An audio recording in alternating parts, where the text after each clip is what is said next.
Global city McLeodganj में सालों से तय बाजारी व्यवस्था के तहत रेहड़ी फड़ी लगाकर दिहाड़ी लगाने और रोजी रोटी चलाने वाले 450 के करीब रेहड़ी फड़ी धारक लामबंद हो गए हैं। दरअसल स्मार्ट सिटी योजना के तहत धर्मशाला में कई स्थानों पर इस तरह से काम करने वाले सैकड़ों कब्जाधारियों के कब्जों को उखाड़कर शहर को स्मार्ट बनाने का काम जोरों शोरों पर चल रहा है। इसी कड़ी में धर्मशाला का नगर निगम, स्मार्ट सिटी प्रशासन और जिला प्रशासन ऐसे कब्जाधारियों को मौके से उठाकर वहां नई कंस्ट्रक्शन करने को कह रहा है। कुछ दिनों से मैक्लोडगंज में भी यही तस्वीर देखने को मिल रही है। ऐसे में सालों से एक ही जगह पर रेहड़ी फड़ी लगाकर प्रशासन को तहबाजारी देने वाले ये वेंडर्स अब बिना नोटिस और किसी स्थायी हल के मौके से उजड़ने को तैयार नहीं हैं। नतीजतन मामला प्रशासन और वेंडर्स एसोसिएशन के संघर्ष तक पहुंच चुका है। सीटू के बैनर तले धर्मशाला पहुंची मैक्लोडगंज रेहड़ी फड़ी यूनियन ने एडीसी गंधर्व राठौर के समक्ष अपनी मांग रखते हुए उनकी समस्या का स्थायी हल निकालने की गुहार लगाई। यूनियन के अध्यक्ष नोरसांग शेरपा और सीटू के राज्य उपाध्यक्ष रविंद्र कुमार ने कहा कि साल 2014 में रेहड़ी फड़ी वालों के लिए बने कानून के तहत जब तक वेंडर्स का स्थायी हल नहीं किया जाता तब तक उन्हें किसी भी सूरत में उजाड़ा नहीं जा सकता। आज जो हमारा यहाँ पर ये डीसी कार्यालय के बाहर जो धरना प्रदर्शन चला हुआ है, पिछले कल जो है वो जिला प्रशासन की ओर से, स्मार्ट सिटी और नगर निगम प्रशासन की ओर से जो है वो मैक्लोडगंज के अंदर जो बरसों से रेहड़ी फड़ी लोग लगा रहे हैं उनको जो है वो उखाड़ने का एक मुहिम जो है वो चलाई गई, तो जिसके विरोध में आज हम यहाँ पर जो है वो ये धरना प्रदर्शन कर रहे हैं। क्योंकि हमने प्रशासन से पहले भी कई बार इसके बारे में जो है वो डिस्कस किया है, ये क्या बोलते लेटर इनको दिए हैं कि जो स्ट्रीट वेंडर एक्ट 2014 बना है उसका जो है वो ये तीनों प्रशासन जो है वो उसका उल्लंघन कर रहे हैं। और जो स्ट्रीट वेंडर यहाँ पर धर्मशाला के अंदर, चाहे वो मैक्लोडगंज में हो, धर्मशाला के अंदर हो, तो इनको अगर उखाड़ना है तो उससे पहले जिस प्रकार से शिमला के अंदर स्ट्रीट वेंडर के लिए पहले एक मार्केट बनाई गई और सभी लोगों को जो है वो उस मार्केट में शिफ्ट किया गया, उसके बाद जो है वो क्या बोलते हैं उनके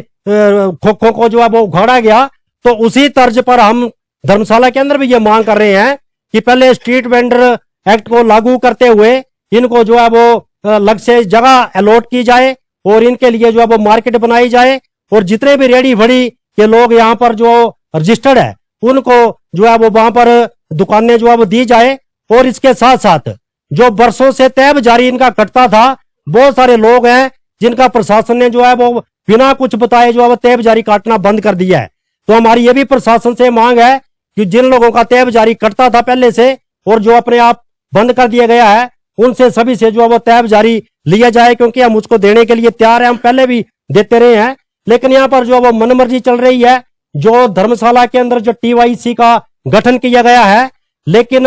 उसका जो है वो काफी समय से जो है वो उसकी मीटिंग जो है वो नहीं हो रही है, जिसके हमारे यूनियन के जो प्रधान है नोरसिंह शेरपा जी, वो भी उसके मेंबर है। लेकिन यहाँ पर जब हम किसी एक प्रशासन से बात करके जाते हैं, जैसे आज हम डीसी साहब से मिलेंगे, तो एक प्रशासन से बात करके जाते हैं, तब दूसरा प्रशासन जो है वो उसको उखाड़ने आ जाता है, उनसे बात करते हैं तो तीसरा आ जाता है। चार प्रशासन जो है यहाँ पर धर्मशाला के अंदर काम कर रहे हैं, लेकिन चारों का आपस में कोई कोऑर्डिनेशन नहीं है, जिसकी वजह से उसका खामियाजा जो है वो रेहड़ी फड़ी वेंडर को उठाना पड़ रहा है। लोग तकरीबन 499 लोग हैं जो मैक्लोडगंज में वेंडर्स करते हैं, जो सर्वे के मुझे तकरीबन 17 साल हो गए मैक्लोडगंज में वेंडिंग करते हुए। आज क्या नौबत आ गई है? आज नौबत ये आ गई कि देखिए सर, पिछले कल अचानक प्रशासन का ऊपर कोई काम शुरू हो गया। वो कहते हैं कि आप लोगों को दुकानें बना के देंगे। हम लोगों ने उनसे कहा कि भाई ठीक है, अगर आप हमारे लिए दुकानें बना के देंगे तो भाई कोई तो आप सरकारी मुलाजिम हो तो आपको सरकार या कोई आपके बड़े अधिकारी आपको कुछ ऑर्डर तो देगा, जो ऑर्डर मुंह जुबानी तो नहीं होगी, लिखित में देगा आपको, तो आप हमें ऑर्डर की कॉपी दीजिए। तो उनके पास उन्होंने कहा कि भाई हमारे तो वर्बली होता है और लिखित में कुछ भी नहीं होता। और उन्होंने अचानक रोड खोदना शुरू कर दिया और हम लोगों ने उसके ऊपर बहुत हेजिटेशन भी किया। और हम ये उनसे बार बार एक ही मांग करते रहे कि भाई जिसकी दुकानें जहां से हटेगी आप इतना लिख के दे दो कि भाई ये दुकानें जिस आदमी की हटेगी उसको वहीं पे मिलेगा। और दूसरी बात क्या है कि पिछले 2.5 सालों से हमारे टीवाईसी एक टाउन वेंडिंग कमीशन है जो 2014-2016 में ये लागू हुआ है। तो टीवाईसी के मेंबर हम भी है और 60% प्रशासन का भी उसमें है। अब क्या होता है कि हर 3 महीने में इसकी मीटिंग होती है, लेकिन पिछले 2.5 सालों से 3 साल ही होने वाला है, इसकी कोई मीटिंग नहीं हुई। और हमने पीछे तकरीबन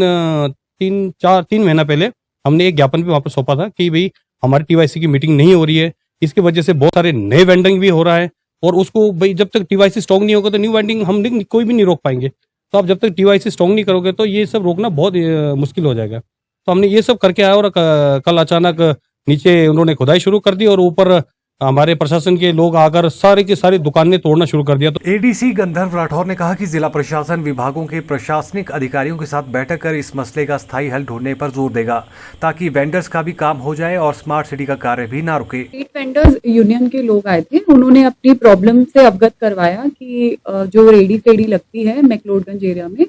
वो बार बार कुछ दिनों के लिए बैठती है फिर हट जाती है। तो इसमें इंटर डिपार्टमेंटल लोगों से जब वो बात करते हैं दूसरे डिपार्टमेंट से, तो एक डिपार्टमेंट से बात होती है, दूसरे डिपार्टमेंट से बात नहीं हो पाती है। तो इस वजह से कोऑर्डिनेशन के इश्यूज की वजह से उन्हें समस्याएं आ रही हैं। तो इसमें उन लोगों को मैंने यही आश्वासन दिया है कि स्ट्रीट वेंडर्स की जो कमिटी है जिसमें सभी विभाग को लेकर एक मीटिंग हम लोग जल्द ही आयोजित करने का कोशिश करेंगे, जिसमें जो भी इनके इश्यूज हैं सभी विभाग को लेकर एक बारी डिस्कस करके और जो भी बेस्ट पॉसिबल सोल्यूशन होगा उसकी तरफ जाएंगे।